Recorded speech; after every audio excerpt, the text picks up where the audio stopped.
بسم الله ما شاء الله. يلا حماده يا حاج، اللهم صل على النبي. شكلك على المكتب. يلا حماده مش لايق الصراحه. يلا بس انا لقيتك قاعد مركز وكده، قلت بتذاكر، قلت اعمل لك شويه شاي معايا كده. اتفضل يا حماده، اتفضل يا ابني. تسلم ايدك يا حاج. ربنا معاك يا ابني، ربنا معاك يا حماده. انا عايزين نخلص بقى حماده السنه دي، الله يكرمك. اظن السنه دي فيها امل شكلها كده من القعده والله السنه دي ان شاء الله احنا لو كسبنا بالميراس هنعدي على ان فكره. شاء الله يا ابني. ربنا معاك، ربنا معاك. انت قلت بالميراس يا حماده باين ولا هو انت بتعمل ايه يا حماده؟ معلش يعني ببص كده بصه.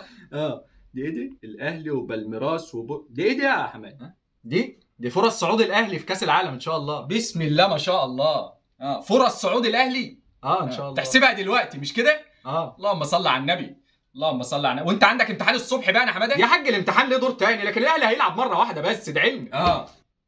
لا وجهه نظر يا حماده، وجهه نظر برضه. لا وكلامك مقنع، اللهم صل على النبي. بتقوله عن اقتناع كده طالع من جواك يعني. لا ده حاجه حلوه قوي. اصل انا مش هتعصب. انا هتعصب ليه؟ وانت قبل كاس العالم كنت زويل يعني، ما احنا عارفين اللي فيه. لا وماله يا ابني، انا هتعصب؟ انا امك بتقول لي بره الولد قاعد هاري نفسه مذاكره وبتاع، انا دخلت شفت الاباجوره، انا قلت بتسرق حاجه بتاع. انا عارف اللي فيه. هو انا مش عارف انا مخلف مين؟ انا عارف يا ابني، استغفر الله العظيم. انا مش عارف اعمل. تخسره فيك الشاي ده يا احمد. بس سيبني البقسماط طيب. بس يا حماده، بس يا حماده، بلا بقسماط بلا بتاع، تتلهي في اللي انت بتعمله. بلا سعود اللي بتاع. ومش عارف مطلع على حسبه ليه؟ ده كل واحد مع نقطه، انا مش عارف مطلع على حسبه ليه. استغفر الله العظيم. انت الدور الثاني على حسابك. الدور الثاني ده على حساب. انا مش دافع حاجه ثانيه، انا قلت لك اهو.